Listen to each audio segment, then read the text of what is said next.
tema muy importante, mis hermanos. Este es un tema muy importante, si me miran acá, ¿verdad? Es muy importante este tema, ya que en la iglesia del Señor, ¿verdad? En un sentido global y en las iglesias locales, nos encontramos que hay divisiones. Así que lo primero que debemos decir bíblicamente es que Cristo no está dividido. Cristo no está dividido y no se dividirá nunca. Lo repito, Cristo no está dividido y no se dividirá nunca. No importa, escúcheme bien, no importa lo dividido que estén a veces los hermanos por desacuerdos, conflictos, doctrinas, prácticas litúrgicas y formas de hacer las cosas o lo que sea. Bueno, al fin y al cabo cada uno va a dar cuenta al Señor por ello, ¿verdad? Por otro lado, si Cristo no está dividido, ¿qué debemos hacer y entender para mantener nuestra unidad como cuerpo de Cristo? Entonces, bueno, como primera parte, para contestar esta pregunta, quisiera que leamos por favor en Lucas capítulo 11, Lucas capítulo 11, el verso 14 al 17. Son 3 versículos que son muy importantes que debemos considerar y darnos cuenta, ¿verdad? Y leer lo que está diciendo ahí la palabra del Señor. ¿Cuál es el mensaje que nos está mandando? Aquí hay un principio espiritual. Aquí hay un principio del reino de Dios que no podemos saltarnos y que se aplica directamente como parte de la respuesta a la pregunta de si Cristo está dividido o no. Nosotros sabemos que no. Pero bueno, ¿cómo sabemos que no? Ese es el punto. Y aquí en este pasaje de Lucas capítulo 11 tenemos una respuesta clara. Miren, dice, estaba Jesús echando fuera un demonio que era mudo. Y aconteció que salido del demonio, el mudo habló y la gente se maravilló. Pero algunos de ellos decían, por Belcebú, príncipe de los demonios. Belcebú, Satanás, el demonio, lo que usted quiera. Echa fuera los demonios. Están diciendo que Jesús, por el poder del diablo, está echando fuera los demonios. Ahora, ya sabemos eso, que es una herejía. Jesús no necesitaba la ayuda del diablo para echar a ninguno de sus demonios, ¿verdad? Porque tanto el diablo como los demonios están, de todas maneras, bajo la autoridad y la soberanía de Cristo. La Biblia dice que todo está bajo sus pies. Eso incluye al diablo y sus demonios. Dice el verso 16, otros. Ahora, este es el hombre, ¿verdad?, en su ignorancia, que dicen estas cosas, ¿no? Pero para eso estamos, para salir de la ignorancia y entrar en el conocimiento de la palabra del Señor. La Biblia dice que la verdad nos hace libres. No solamente que nos hace libres, sino que nos saca de la ignorancia. Nos hace tener conocimiento, autoridad, convicción, seguridad de aquellas cosas que a veces la gente no entiende. Dice el verso 16, otros para tentarle al Señor Jesús, ¿se puede imaginar? Tentar a Dios. Pero bueno, le pedían señal del cielo. Jesús no vino aquí para dar el show.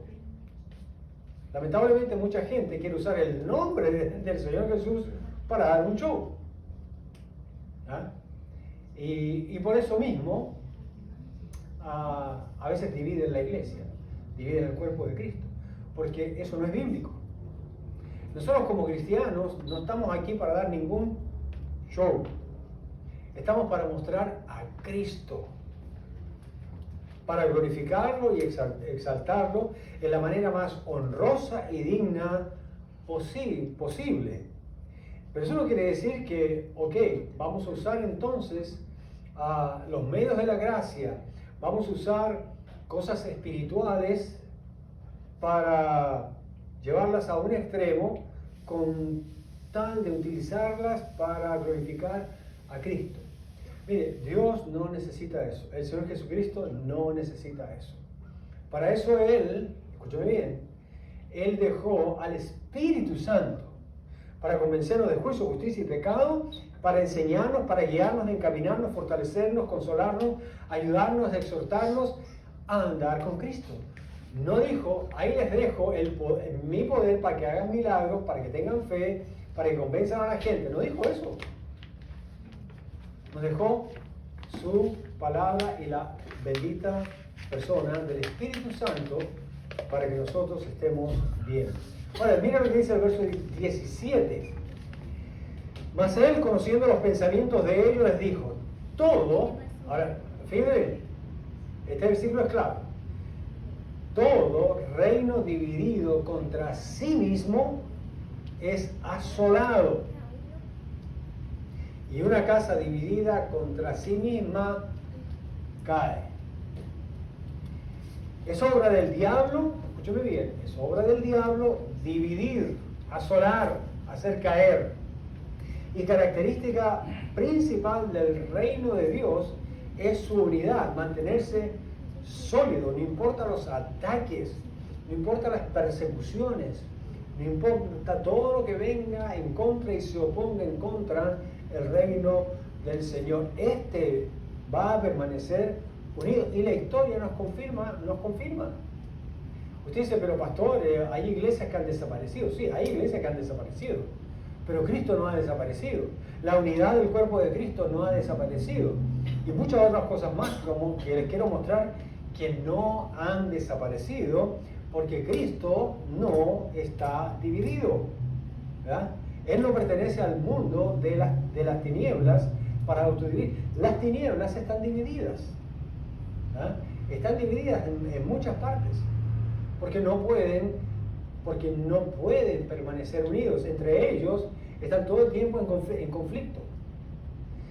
Miren, quiero que lo vean ahora en la pantalla, con respecto a estas características principales del reino de Dios en su unidad. Hay unidad con Cristo. Hay unidad con Cristo. Unidad con Cristo, el Espíritu Santo y el Padre. Hay unidad con la palabra de Dios. Hay unidad en la fe. Hay unidad a través de los tiempos. Hay unidad en medio de las tribulaciones y persecuciones. Cristo no está dividido. Cristo sigue y permanece incólume a pesar de todas estas cosas. Y con todo esto está ahí. Ahora, el reino de Dios nunca ha perdido su unidad. Siempre estuvo, está y estará unido en Cristo. Las iglesias locales, ¿sí?, se han dividido. Lo han hecho por cuestiones, repito, doctrinales, peleas entre los hermanos, imposiciones de algún gobierno, persecución, intromisiones foráneas, espías y emisarios del reino de las tinieblas al interior de la iglesia local. Pero el reino de Dios y Cristo sigue íntegro, no ha cambiado, no se ha dividido absolutamente en nada. No hay una fracción del reino de Dios. El reino de Dios sigue entero. Dios todavía está en control y créanme, no está preocupado por nada. Las únicas buenas divisiones han sido, si queremos hablar de divisiones, han sido las multiplicaciones de las iglesias para dar a luz más congregaciones, ¿ya? Pero esas son divisiones que en realidad no deberíamos usar la palabra división. Eso es crecimiento, ¿verdad? Cuando sus hijos crecen, no es que la familia se divide, simplemente ellos salen a formar un nuevo hogar, pero no es que se dividió la familia, ¿ok? Estas divisiones fomentan la idea de la que habla la gente, de que Cristo está dividido. Pero Pablo nos aclara que aunque la iglesia local pierda por algún lapso de tiempo su unidad, no quiere decir que Cristo está dividido. Hay que hacer una diferencia entre Cristo y el cuerpo de Cristo, que es la iglesia, que es la congregación. Cristo como tal no está dividido en ninguna manera. La verdad es que como Cristo nunca se divide, la iglesia local y universal está entonces llamada a mantener la unidad. Esa es la característica, ese es el principio que tenemos como iglesia. Sabemos que Cristo es uno solo, no está dividido. Él no está dividido entre el Padre, el Hijo y el Espíritu Santo. Ellos son uno solo, ellos se mantienen en unidad. El propósito y el plan de Cristo no es uno u otro, sigue siendo el mismo, Él no ha cambiado. Él es el mismo ayer, hoy y siempre. Cristo no está dividido ni en su personalidad, ni en su carácter, en su temperamento, en su plan, en su propósito, en su palabra, en absolutamente nada. Esta es la discusión que encontramos, ¿verdad?, en el estudio de hoy, porque estaba viendo un problema a nivel local. Había una falta de unidad, había una división en una iglesia local. Ahora, el apóstol Pablo va a llamar a esta iglesia a la unidad. ¿Por qué? Porque Cristo no está dividido. Nosotros como iglesia local debemos reflejar la integridad de Cristo. Cristo está completo y nosotros debemos mostrar eso en todas las acciones de nuestra vida. En esta iglesia local que estamos estudiando ahora, que es Corinto, la iglesia de Corinto, había una división, había problemas de unidad. Y el apóstol Pablo, para proteger y para que nadie vaya a pensar que Cristo está dividido, él apela a los hermanos de la congregación para que vuelvan a unirse, para que dejen de tener divisiones, conflictos entre ellos, o partidismo, que es realmente la situación que tenemos aquí. Así que vamos a leer en 1 Corintios, en el capítulo 1, versos 10 al 17, que es el estudio de hoy, ¿verdad?, que tenemos después de esta introducción. Nos dice aquí la palabra del Señor en 1 Corintios capítulo 1, versos 10 al 17. Espero que ya tengan sus Biblias, hermanos aquí, hermanos allá.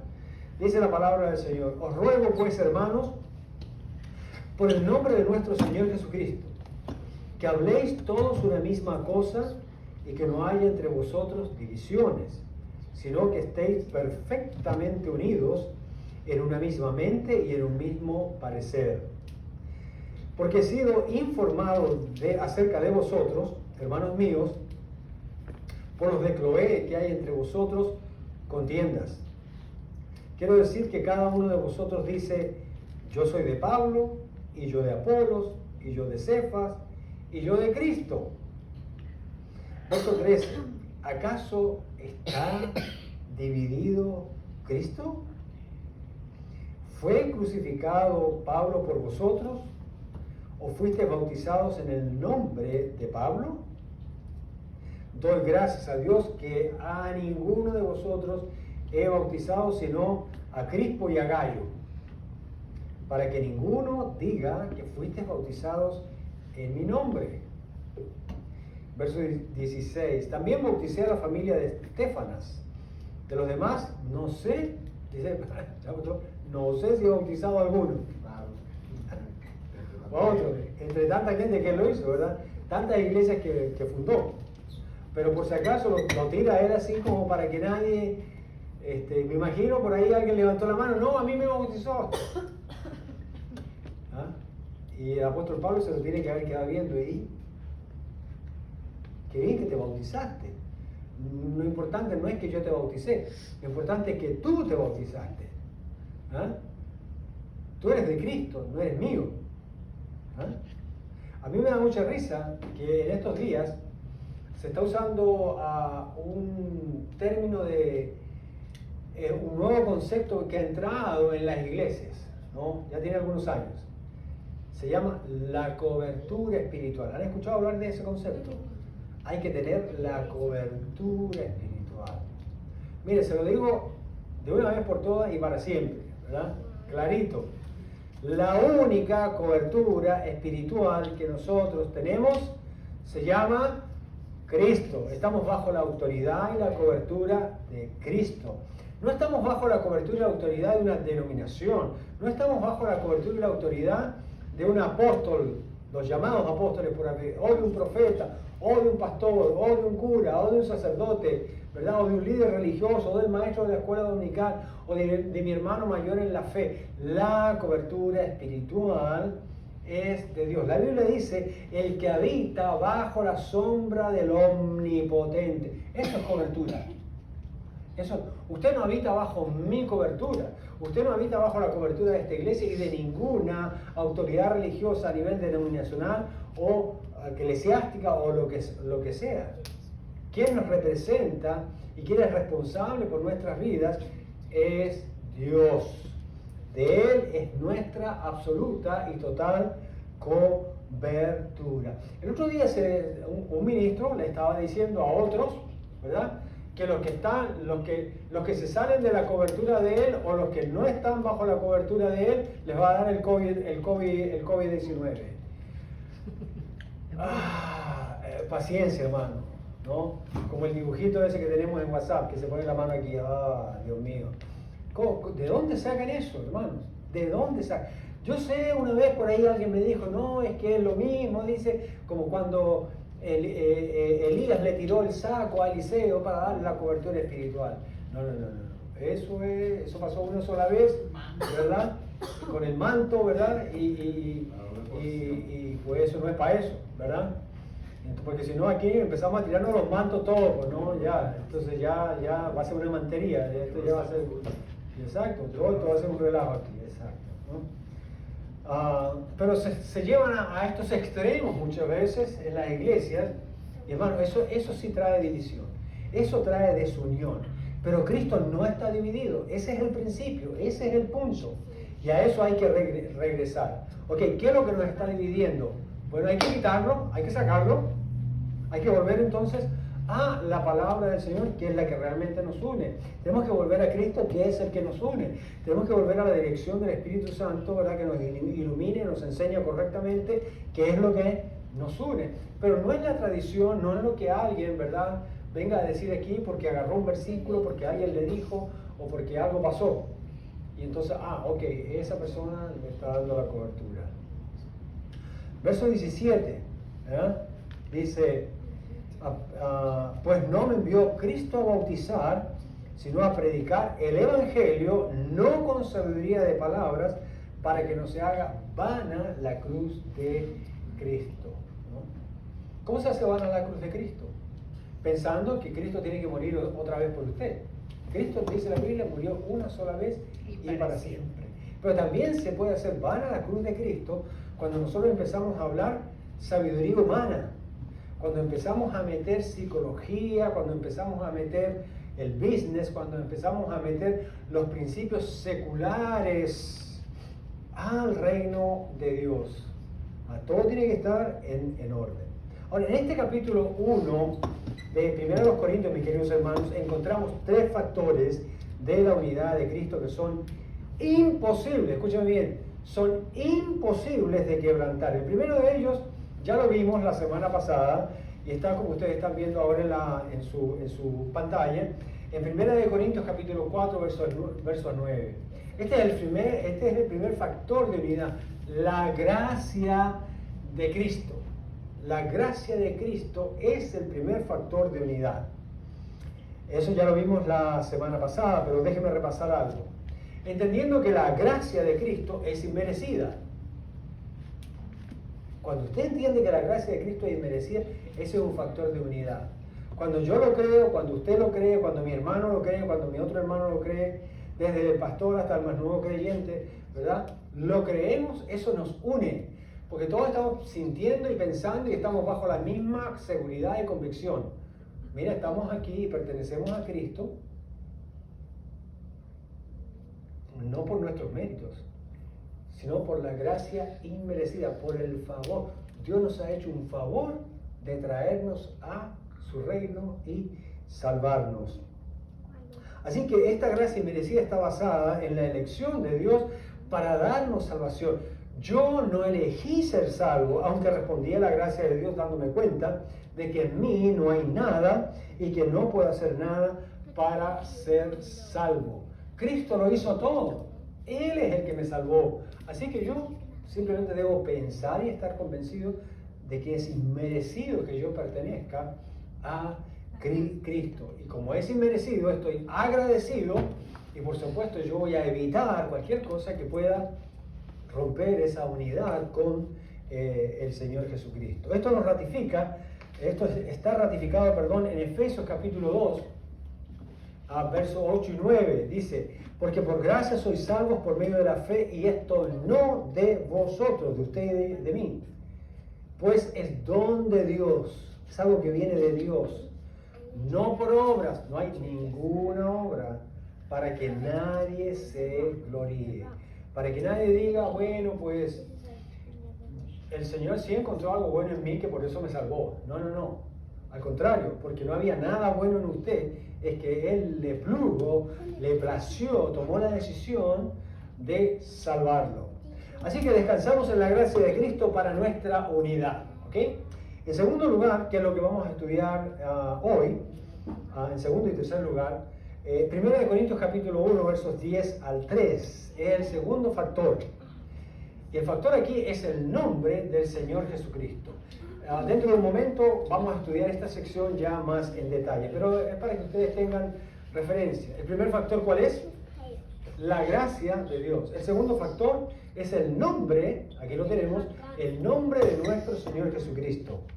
Así que analicemos, ¿verdad? El tercero, 1 Corintios, en la sección que también nos toca estudiar esta noche, versos 14 al 17. Vemos que nuestra unidad se debe al Evangelio. Usted se sale del Evangelio y pierde unidad con el cuerpo de Cristo, pierde unidad con la palabra del Señor, pierde unidad en su fe, pierde unidad con el Señor Jesucristo. Así que debemos mantenernos en el Evangelio. Hay un solo Evangelio, no hay otro Evangelio. No hay un segundo Evangelio, solo hay un Evangelio. El Evangelio de nuestro Señor Jesucristo, que siempre debemos estar compartiendo. Bien, dicho esto, analicemos cómo Pablo enseña y maneja este conflicto divisionista que encontramos ahí en la iglesia de Corinto. Número 1, Pablo ha sido informado del conflicto. Vamos a leer entonces ya verso por verso ahora, ¿verdad? Cada uno de los textos que necesitamos.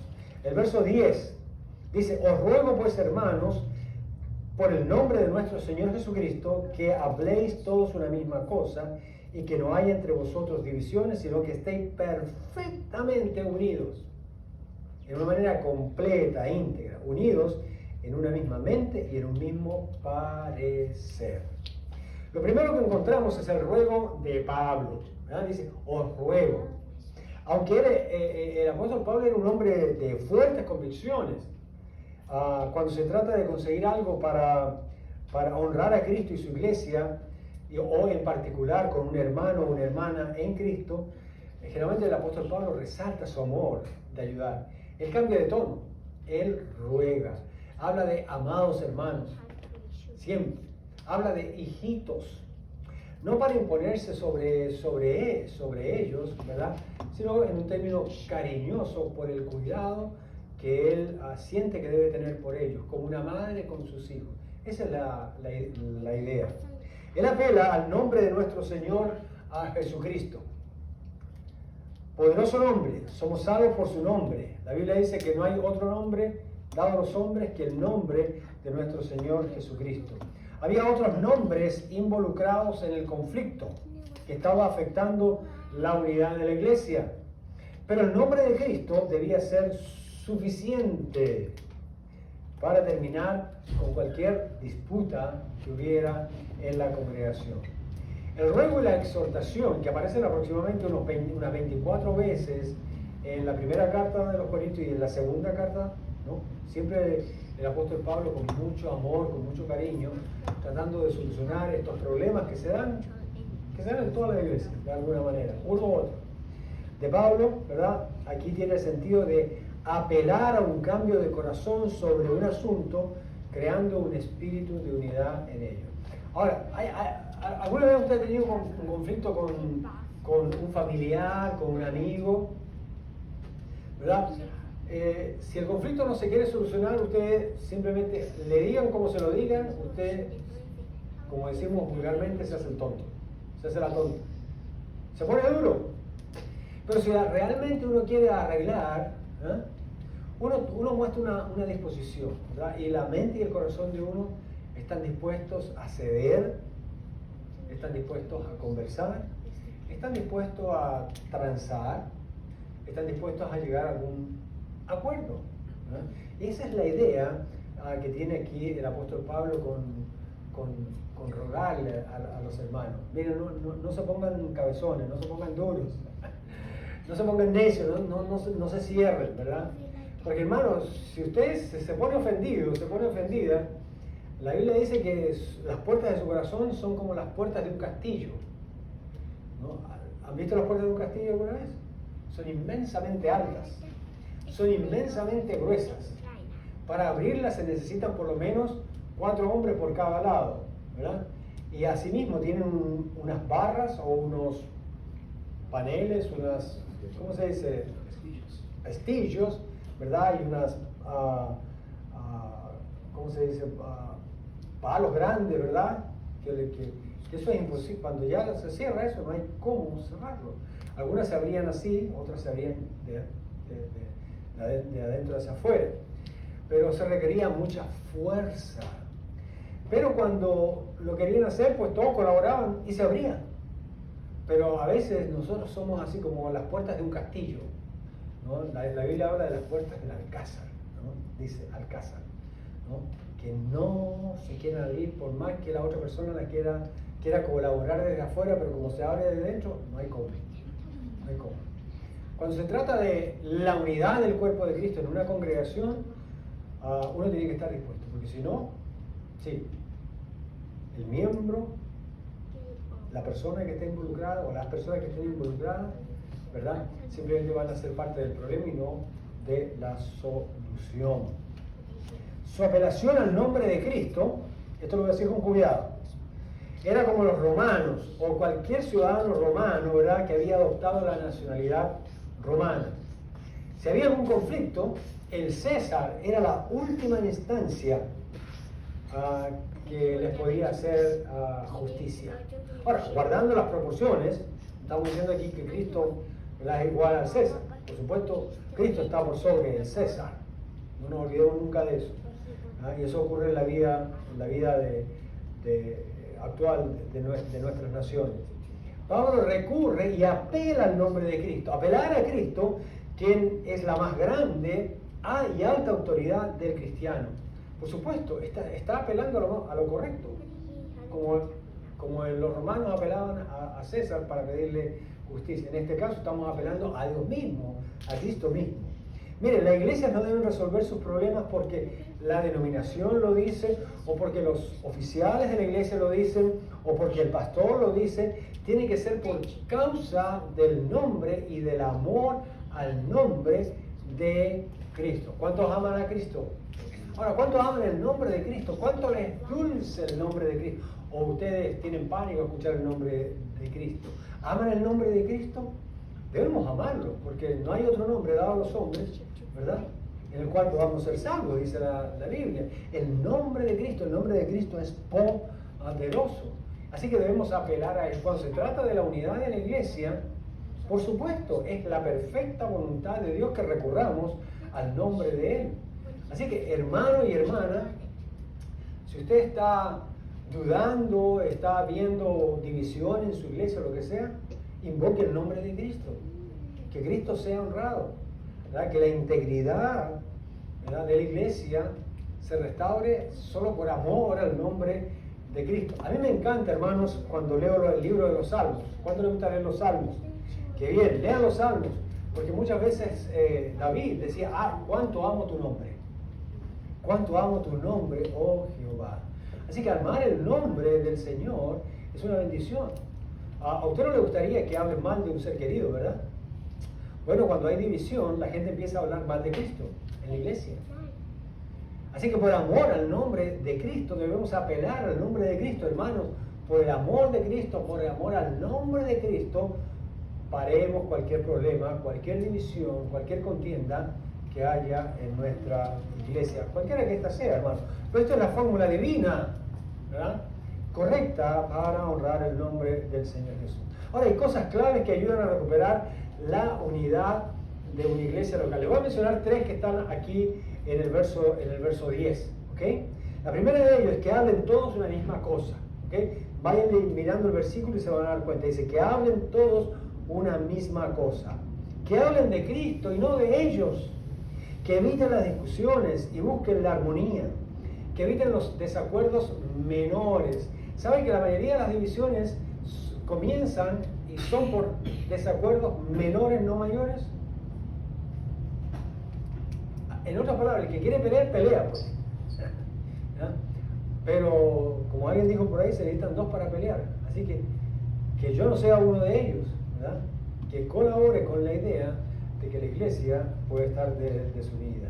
Que su tema sea Cristo y el avance del Evangelio. Eso quiere decir que hablen todos una misma cosa.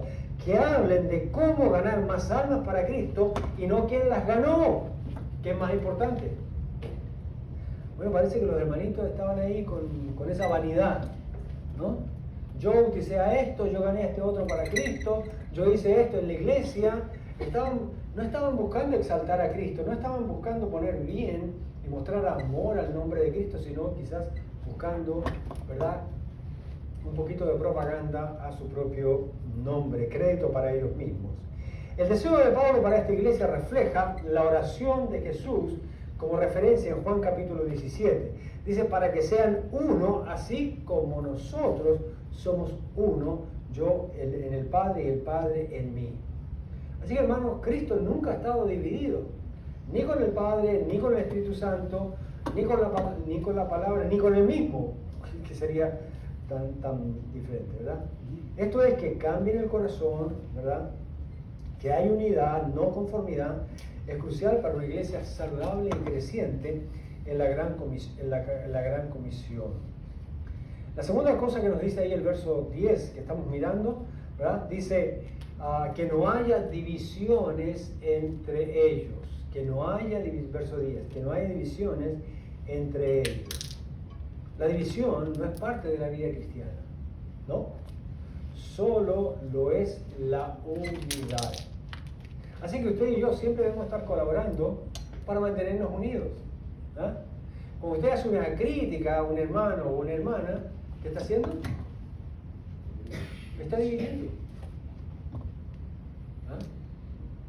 Cuando usted tiene una murmuración, cuando usted levanta una calumnia, cuando usted no va directamente a una persona y habla con ella, como dice la palabra del Señor, entonces usted está metiendo cizaña en esa congregación para que el diablo, ¿verdad?, meta su pezuña o su garra, o su cola, o lo que quiera, ¿verdad?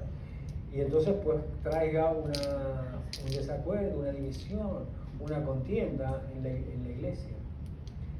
Usted tiene que tener presente que Cristo no está dividido. Y si Cristo no está dividido y Cristo está en mí, no es, ¿verdad?, la voluntad de Dios que yo en alguna manera empuje la cosa. Es mejor reservarse su opinión, su criterio, lo que usted, y orar. O hablar con la persona que tiene el problema, ¿verdad? Usted dice, pero es que la persona no me hizo a mí el problema, se lo hizo a otro. Pero usted se siente afectado, ¿verdad? Hable con esa persona. Diga, ¿sabes qué? Mira, hermano, hermana, la verdad es que tú dijiste esto, ¿verdad? Yo lo vi con mis propios ojos y no lo entiendo y me afectó, ¿verdad? Si hay en alguna manera te puedo ayudar, solamente quieres que ore por ti, con mucho gusto, pero pues, en el amor del Señor te lo quería saber. No tengo la menor intención de ofenderte. Si te ofendo, discúlpame, retiro lo dicho, pero quiero que sepas que voy a estar orando por ti. Una manera, ¿verdad?, de colaborar con la unidad del cuerpo de Cristo. Ahora, usted me está diciendo, pero pastor, eso suena muy bonito, muy romántico. No, pero es que así es, pues. Así funciona la cosa. Si uno tiene realmente la voluntad de mantener la unidad del cuerpo de Cristo y que en ninguna manera se diga que Cristo está dividido, y usted es celoso de eso, usted va a agarrar valentía, ánimo, dirección de la palabra y del Espíritu Santo para hacer eso. Y créame que le va a ir bien. Le va a ir bien. Porque quien ama al Señor y no quiere que se diga que Cristo está dividido, porque no lo está, pero quiere cuidar el nombre de Cristo en su iglesia, en su ambiente cristiano, pues va a encontrar. Pero si lo hacemos para otras cosas que no son cristianas, ¿verdad? ¿Por qué no en la iglesia del Señor? Así que ahora estamos unidos a Cristo. Nunca sea parte de una división en ninguna iglesia. No colabore con ellas. ¿Ah?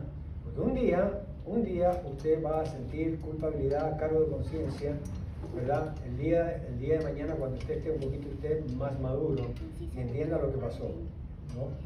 Usted no empuje la cosa, al contrario, trate de que las aguas se calmen, ore para que eso no prospere, ¿verdad?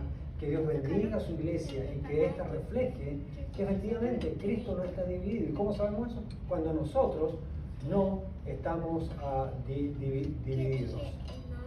Este término de las divisiones entre nosotros viene del término griego chismata o kismata, ¿ah?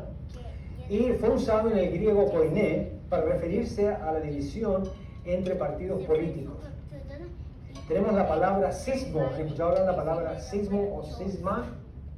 Aquí una división. De ahí viene este término griego. Este era uno de los principales problemas de esta iglesia. Más adelante, en el capítulo 11, ¿verdad? Versos 18 al 19, vamos a ver esto. Estas divisiones estaban basadas, se las voy a nombrar así rapidito, ¿no? Después vamos a entrar en ellas más en detalle. Ahorita se lo digo para que vean lo que se estaba moviendo ahí dentro de la iglesia, y por eso el apóstol Pablo, de una forma tan amorosa, dice: Cristo no está dividido. Cualquiera sea el punto, ¿verdad?, que usted tenga, la única manera de resolver esto es que usted entienda y tenga claro que Cristo no está dividido. Número uno, habían preferencias personales de los creyentes por ciertas habilidades de liderazgo. Habían algunos que hablaban muy bien. Entonces la gente venía y pues, ¿no?, se iba al lado de los que hablaban más bonito. Está bien, el rojo queda bien. Por ahora. Dos, celos y envidia de los creyentes por ciertos dones espirituales. Tercero, diferencia de los creyentes por categorías económicas. Habían ricos y pobres y habían diferencias entre ellos, imagínense. Cuarto, prejuicio de los creyentes por la posición social. Habían esclavos y libres y se hablaba de este asunto, los esclavos y los libres. Quinto, había orgullo racial de los creyentes. Por ejemplo, se hablaba de los judíos y de los gentiles. Había celo, orgullo por el estatus marital, los casados y los solteros. O sea, por cualquier cosa estaban como que, no, buscando la quinta pata al gato, ¿no? Querían fajarse, esto eran peleones, ¿no? Y séptimo, había orgullo de los creyentes por proeza intelectual. Por ejemplo, había elitismo educacional del primer siglo, los sofistas, los que conocían un poco de filosofía y cuánta cosa, ¿verdad? Y estos tipos, pues, como eran un poco más educados, estos hermanos que eran un poquito más educados, se creían superiores, ¿verdad? Y tenían su círculo. Eso creaba división en la iglesia. A veces en la iglesia actual ocurre cosas similares. Ocurre por amistad, por afinidad. A mí me da una pena terrible cuando muchas veces en nuestra iglesia o en otras iglesias que he visitado, donde me han invitado, veo personas solas, ¿verdad?, que nadie se acerca, no conversan con ellos, están ahí como castigados en una silla o en una esquina. Y muchas veces son visitas, son personas nuevas, recién llegadas a la iglesia, y nadie se acerca, ¿no? A lo mejor están pensando: si me acerco mucho lo voy a asustar. Buen argumento. Pero dígame usted si es mejor saludar, presentarse, ponerse a la orden, que no hacer nada y dejar a una persona abandonada en un ambiente al cual nos hizo un favor de venir. A veces los mismos amigos, ¿verdad?, del que lo trajeron, lo dejan ahí como abandonado. Y bueno, ¿para qué lo trajo? ¿No? ¿Para qué lo trajo? Se supone que es para integrarlo a la familia de Cristo, ¿no? En nuestra congregación siempre tengo esta recomendación: por favor, que las personas nuevas que llegan a la iglesia, que tengan por lo menos 7 teléfonos y conozcan 7 nombres de los hermanos de la iglesia, ¿verdad?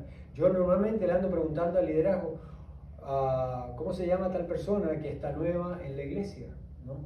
O le mando un texto que por favor la llame y le hago la trampa, ¿no? Me dice: pastor, no tengo el teléfono, ¿me lo podría dar? Y yo ya sé, no está haciendo lo que tiene que hacer, ¿verdad? Y por eso, claro, me llaman a mí, pero eso no debería ser. Lo normal es que cada uno tengamos contacto con nosotros y reflejemos la unidad de Cristo, la unidad del cuerpo de Cristo.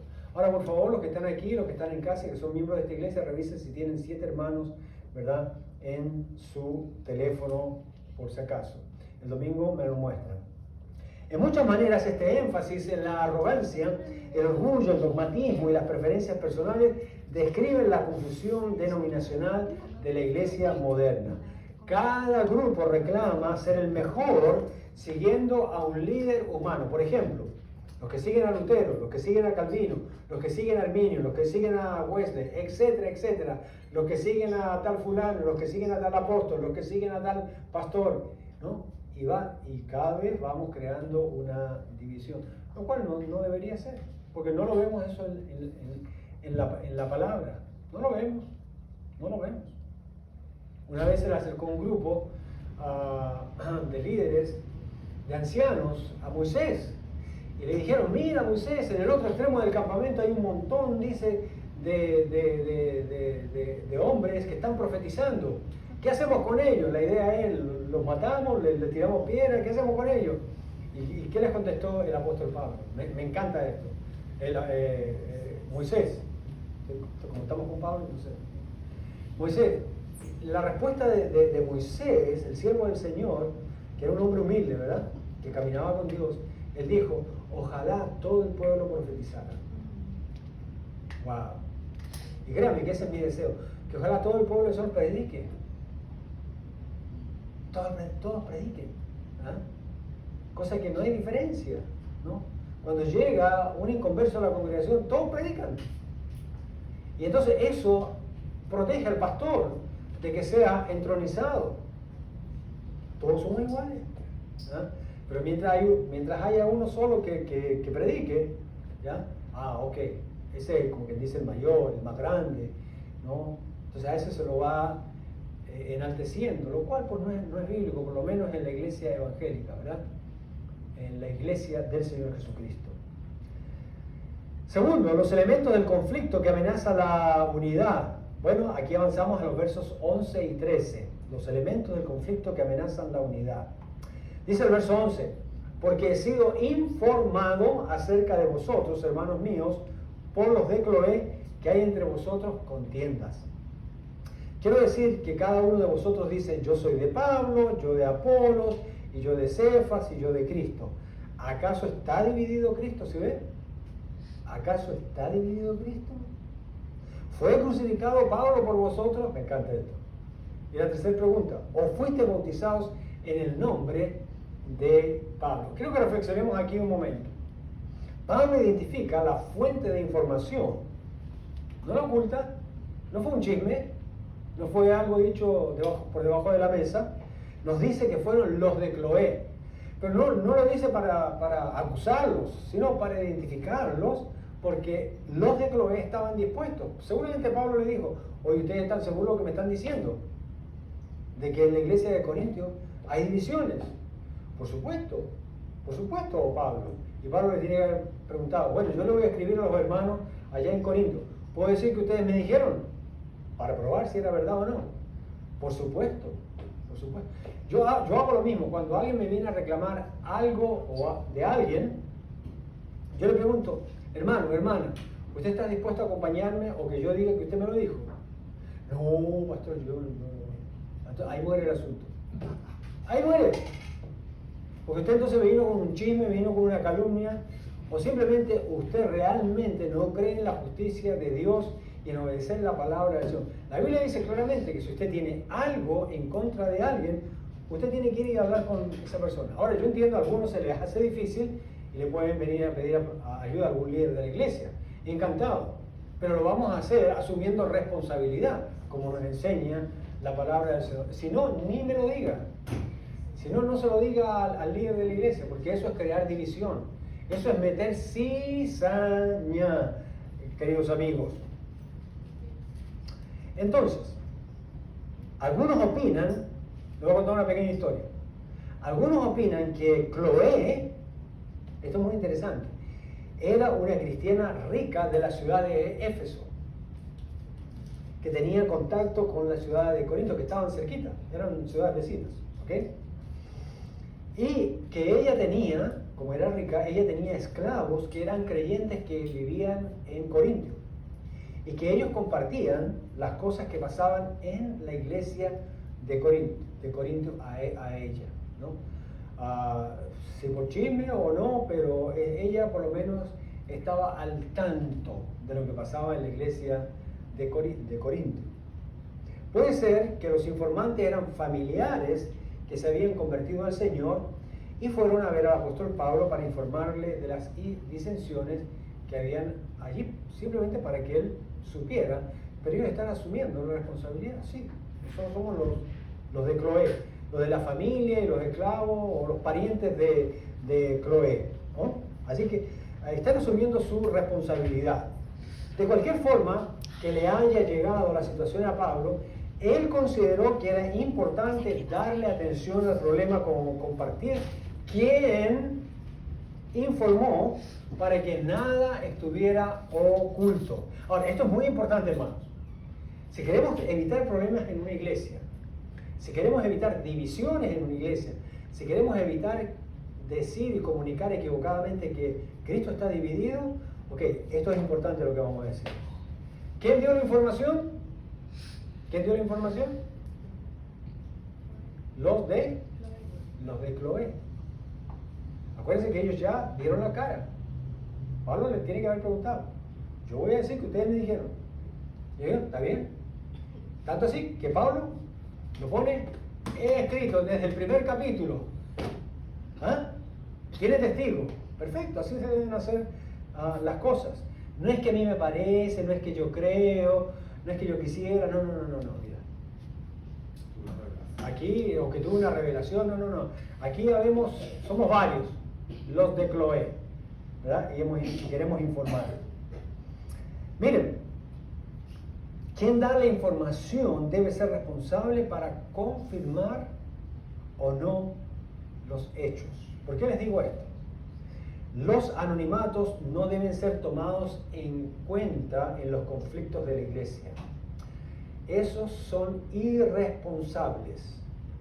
O están mintiendo o no tienen la valentía suficiente para atestiguar de la gravedad de un asunto. Así que si a alguien le viene a decir a usted, mira, no te quiero decir, pero alguien me dijo, diga, ¿sabes qué?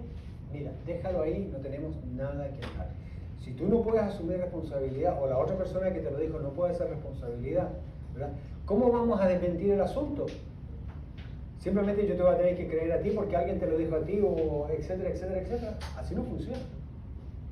Especialmente cuando se trata de líderes de la iglesia. La Biblia dice, no admitas acusación contra ningún líder de la iglesia, sino con 2 o 3 testigos. Sobre todo si se trata de un líder de la iglesia.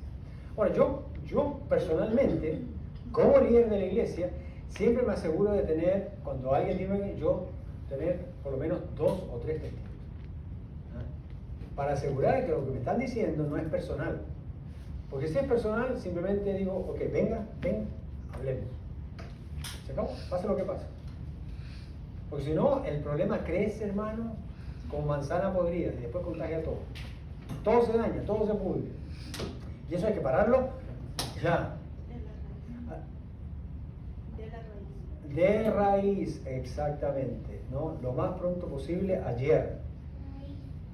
Muchos problemas se dan en la iglesia solo porque alguien dijo y nadie sabe quién. Alguien dijo y nadie sabe quién. Eso no debe ser así. Y esto lo digo especialmente hacia los líderes.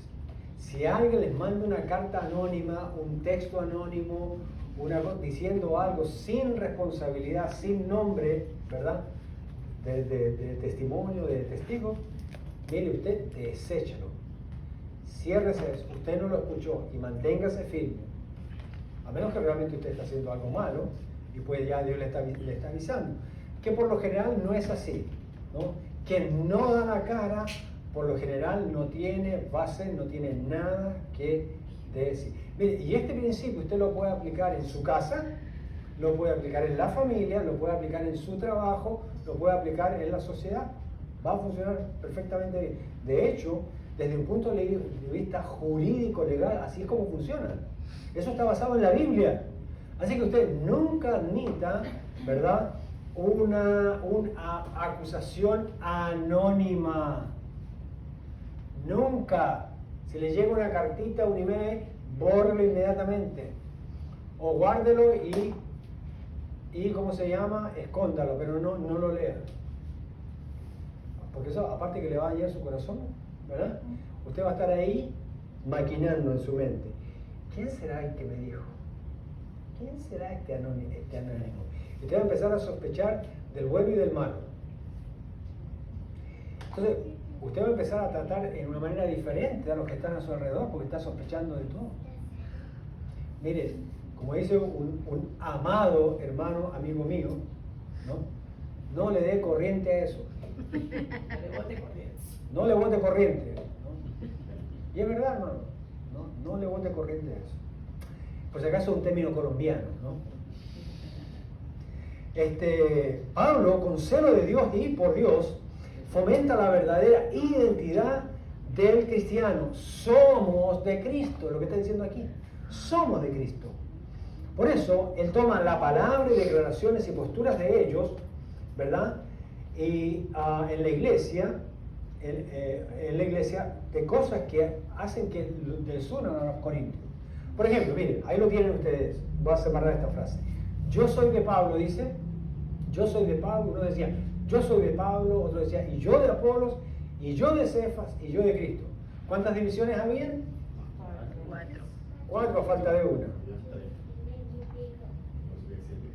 No, pero ya te voy a ver que los que decían de Cristo no eran tan de Cristo. Suena espiritual. Sí. Suena espiritual, hermano, pero no eran. Estos compadres se creían también una élite por estar del lado de Cristo. No tenían la humildad, realmente, como dijimos al principio, de cuidar la unidad del cuerpo de Cristo porque Cristo no está dividido, punto. ¿Ya? No, ellos tenían, nosotros sí somos de Cristo. ¿Y ustedes? Son la quinta rueda de la carreta. ¿Ya? Esta parece ser una lista de divisiones, ¿verdad? O sea, el grupo de Pablo, el de Apolo, el de Pedro, el de Jesús, etc. Mucho se ha hablado de las características de los líderes. Por ejemplo, Pablo, el grupo de la libertad, el cual incluía a los gentiles por la fe solamente. De Apolos, el grupo filosófico. ¿Ya? De Cefas, los judíos tradicionalistas de un rango especial, llamamiento don espiritual. Sin embargo, no hay cierta información en el Nuevo Testamento, ¿verdad?, acerca de la teología y motivación de cada grupo. Los líderes en sí, esta es la verdad, hermano, los líderes en sí de esta congregación no buscaban la división. Eran los grupos en Corintio, al interior, ¿verdad?, los que reclamaban como sus líderes en las divisiones. ¿Se me entiende? Ni Pablo, ni Cefas, ni Apolos pagaron con su sangre en la cruz, ¿verdad?, para que sean de su propiedad. Solo Cristo nos ha ganado. Lo peor es poner a Cristo al mismo lugar de un líder en la iglesia. ¿Me escuchó bien? Lo peor es poner a Cristo al mismo nivel o en el mismo lugar de un líder de la iglesia. Rebajar a Cristo o subir al líder. Que eso es muy humano, ¿verdad? Cuando hay religión, ¿verdad?, y no hay relación con Dios. Solo Cristo es la cabeza. No es el Papa, no es el pastor, no es el sacerdote de la parroquia. No. Si usted ya tiene a uno de estos, el pastor, el Papa, el sacerdote, el líder de la parroquia, y usted está de parte de esa persona, realmente usted no está del lado de Cristo. ¿No? Esta era la forma más segura para desunir, y es la forma todavía más segura para desunir a una iglesia. Que un líder permita tener su propio rebaño dentro de la iglesia, esa es la peor cizaña que se puede entrar en una iglesia.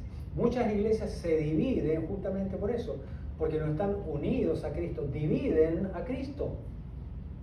Y eso es una herejía, eso es una abominación, eso es una aberración espiritual.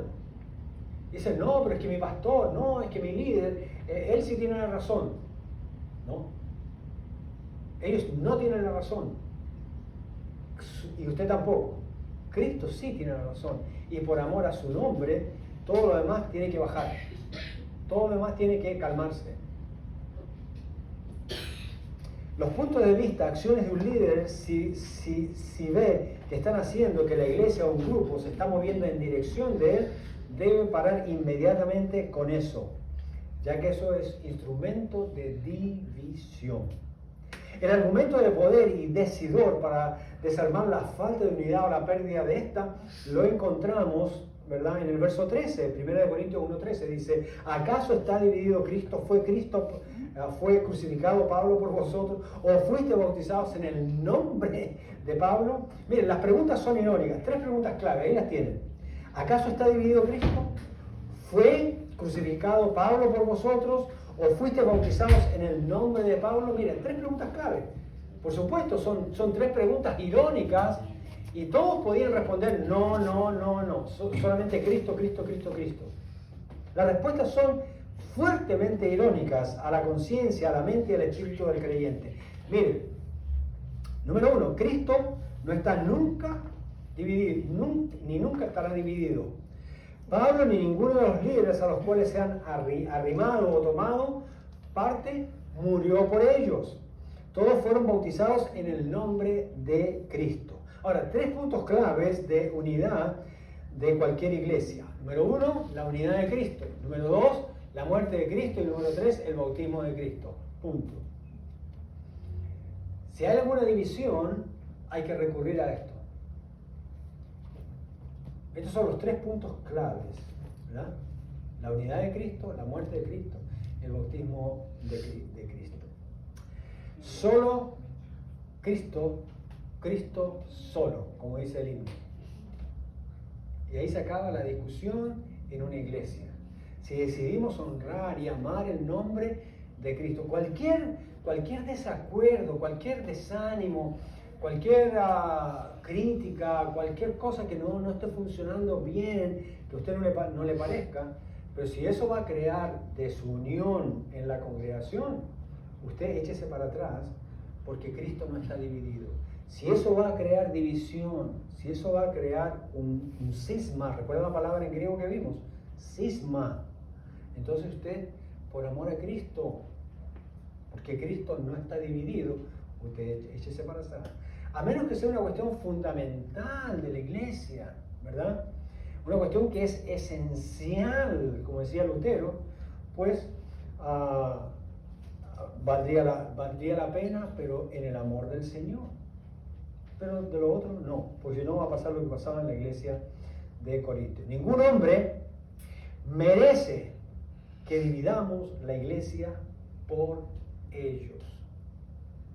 Ni Pablo, ni Cefas, ni Apolo, ni el pastor, ni el papa, ni el sacerdote de la parroquia. No. En tercer lugar, la aclaración del conflicto y el propósito de la unidad. Versos 14 al 17. Dice, doy gracias a Dios que a ninguno de vosotros he bautizado sino a Crispo y a Gayo, para que ninguno diga que fuiste bautizados en mi nombre. También bauticé a la familia de Estéfanas, de los demás, no sé si he bautizado a algún otro. Pues no me envió Cristo a bautizar. Ahora, eso no quiere decir que no hay que bautizar, pues, hermano, ¿no? Sino a predicar el Evangelio. Esto es algo personal del apóstol Pablo, la prioridad que él tenía. No con sabiduría de palabras, para que no se haga vana la cruz de Cristo.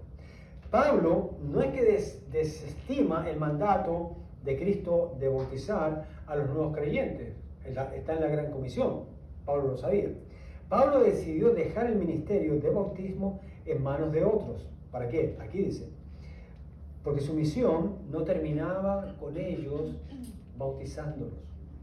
Recuerde que el apóstol Pablo, dice el verso 17, no me envió Cristo a bautizar, sino a predicar el Evangelio, no con sabiduría de palabras, para que no se haga vana la cruz de Cristo. Con esas palabras, él no debía quedarse en una iglesia local bautizando nuevos creyentes. ¿Por qué? Porque Dios lo había llamado ¿a qué? Sí, pero predicar, ¿haciendo qué? Sí, predicar, pero como resultado de la predicación, ¿qué hacía él? levantaba misiones, iglesias, ¿no? Fundaba iglesias. Ese era realmente donde Cristo no había sido predicado, ¿recuerdan? O sea, él no se quedaba en una iglesia local a bautizar gente, ¿verdad? Como hace el pastor. Bautiza a la gente, ¿verdad? Los disipula, no encamina con ellos. No, el apóstol Pablo, ¿verdad? Ganaba a la gente para Cristo, ¿verdad? Y él seguía edificando. A veces estaba 3 meses, a veces estaba 1 año y medio. Pero en ese tiempo, él no perdía tiempo, entre comillas, porque su énfasis, la misión de él era predicar. Ahora, para nosotros es como que difícil entender eso. Es que en ese tiempo había otra dinámica, ¿verdad? Y el ministerio del apóstol Pablo era ese, él lo tenía claro, ¿verdad? Por eso él escribía cartas, por eso él estaba visitando las iglesias que él fundaba, por eso él andaba corrigiendo las cosas deficientes en la congregación, ¿no? Pero eso era un énfasis de acuerdo al llamado que el Señor le había dado a él. Pablo quiere marcar un precedente, y es que el ser bautizado por alguien no le da, es realmente lo que él quiere decir, ¿verdad?, a esa persona un privilegio especial. Eso es especular y abusar del evangelio.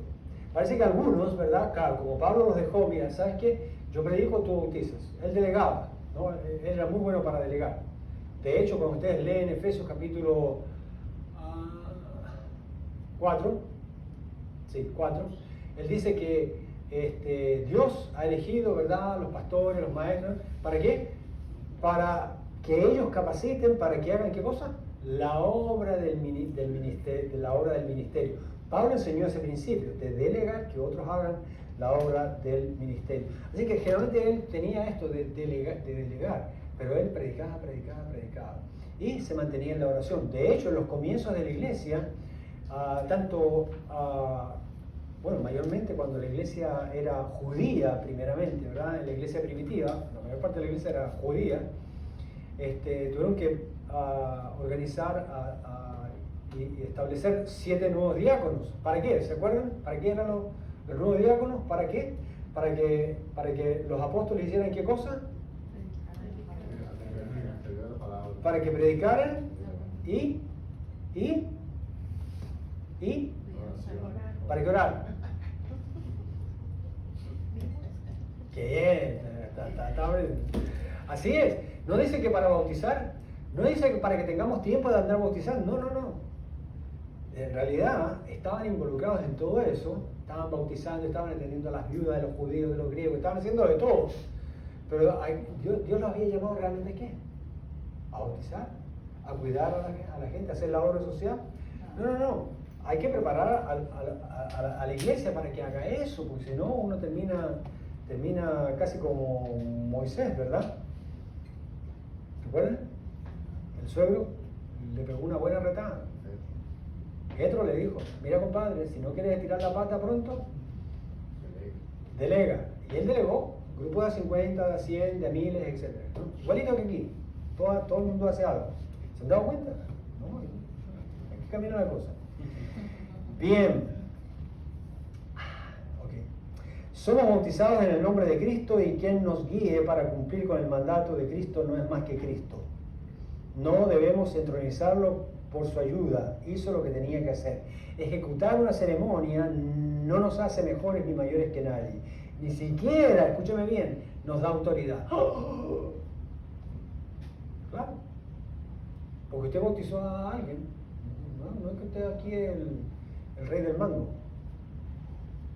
Usted es una Coca-Cola y dice, no, usted igual que todos. En Cristo somos uno, no es judío ni griego, ni hombre ni mujer, dice, ¿no? Así que ahí marcharon las feministas. Perdón. Ejecutar una ceremonia no nos hace mejores ni mayores que nadie, ni siquiera nos da autoridad. Él estaba claro en la misión que le había dado el Señor Jesús, pues no me envió Cristo a bautizar, sino a predicar el Evangelio. No me envió Cristo a bautizar, sino a predicar el Evangelio. Pues Pablo no quiso hacer vana la cruz ni el nombre de Cristo ostentando sus capacidades. Recuerden que el apóstol Pablo disfrutaba de casi todos los dones. Él mismo dijo, yo tengo más dones que todos. Pero él decía, oye, yo no morí por ustedes. A algunos de ustedes lo bauticé, pero de los demás no sé si bauticé a alguien. Eso le tiene que haber ofendido a un montón de gente. Porque el apóstol Pablo lo querían, lo admiraban, lo respetaban. Y creo que hoy día también hay muchos que aman más a Pablo que a Cristo, ¿no? Otros se pelean entre si son paulinistas o de Pedro, ¿no? No, hermano, no somos ni de Pablo ni de Pedro, nosotros somos de Cristo. Cristo no está dividido. Cuando usted dice que es de Pablo, cuando usted dice que es de Pedro, cuando usted dice que es de Apolo, cuando usted dice que es de César, cuando usted dice que es del pastor, que es del líder, que esto, no, ya está dividiendo a Cristo. Pero Cristo no está dividido. Usted lo está dividiendo, pero Cristo no está dividido. Y aunque usted lo divida, no, Él no se divide. Pero usted da esa idea, comunica equivocadamente de que Cristo está dividido, pero no. No con sabiduría de palabras, dice, para que no se haga vana la cruz de Cristo. Quiero terminar con las mismas palabras de Pablo. Y este debe ser el sentir en el creyente y de cualquier líder o servidor de la iglesia. Efesios capítulo 2, 14 y 16, dice, 14 al 16. Porque Él, hablando de Cristo, Él es nuestra paz, que de ambos pueblos hizo uno, derribando la pared intermedia de separación. ¿Sí ve? No debe romperse la unidad del cuerpo de Cristo, aboliendo en su carne las enemistades de la ley, de los mandamientos expresados en ordenanza, para crear en sí mismo de los dos un solo y nuevo hombre, haciendo la paz y mediante la cruz reconciliar con Dios a ambos pueblos en uno solo, matando en ella las enemistades. Las enemistades en la iglesia crean desunión, y la desunión comunica como que si Cristo, que no lo está, estuviera dividido, y Él no lo está. Debemos cuidar eso. Punto de aplicación y chequeo de integridad. Número 1. ¿Tengo mi líder preferido en la iglesia o solo es Cristo?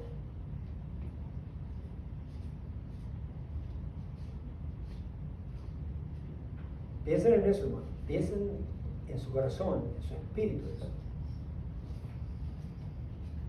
Segundo, nada ni nadie, esta es una afirmación, nada ni nadie vale la pena para desunir a mi congregación. ¿Escuchó bien? Nada ni nadie, ni ninguna cosa vale la pena para desunir a mí. Todo lo que hagamos tiene que ser para unir y reflejar que efectivamente Cristo no está dividido, que es el mensaje del apóstol Pablo aquí. Así que para pensar, un pensamiento de afirmación, como está de moda esa palabra, ¿verdad? Colaboro con la unidad de mi iglesia porque Cristo no está dividido. Ese es el mensaje que hay aquí. Colaboro con la unidad de mi iglesia porque Cristo no está dividido. Bien, hermanos, quiero compartir unos breves anuncios, rapidito. Les invito a la llamada de oración mañana a las 7:30, mañana jueves a las 7:30. Usted puede marcar el 508-924-3180. Conéctese, ¿verdad? Ahí van a estar los líderes de nuestra iglesia, van a estar los pastores, ahí van a estar los diáconos, ahí van a estar los líderes de la iglesia, ¿verdad? Para orar por usted. También quiero que tengan en cuenta que el día viernes ya estamos aquí, en la noche. Bueno, ya ahora ya a las 6:30 se pone de noche, ¿no? Qué raro, ya. Bueno, el sábado es cambio de hora, por eso, ¿no? Ahí está. Bueno, a las 6:30, Aguana, el grupo de Aguana, ya vamos a tener una fiestecita este viernes en la noche. Los que nos quieran acompañar, aquí vamos a estar para celebrar y animar a nuestros niños. Y el último anuncio tiene que ver con recordarles los servicios del día domingo. A las 11 de la mañana, escuela bíblica, 10 de la mañana, escuela bíblica dominical. A las 11, culto de oración. Este domingo tenemos Santa Cena, aquí. A las 6:30, ¿verdad? Tenemos estudio bíblico en inglés con el pastor americano, los que quieren aprender Biblia en inglés y mejorar su inglés. Matan dos pájaros de un tiro, bendición espiritual y de lenguaje. ¿Qué tal?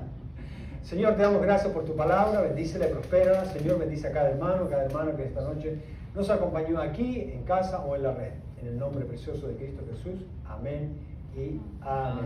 Muy buenas noches.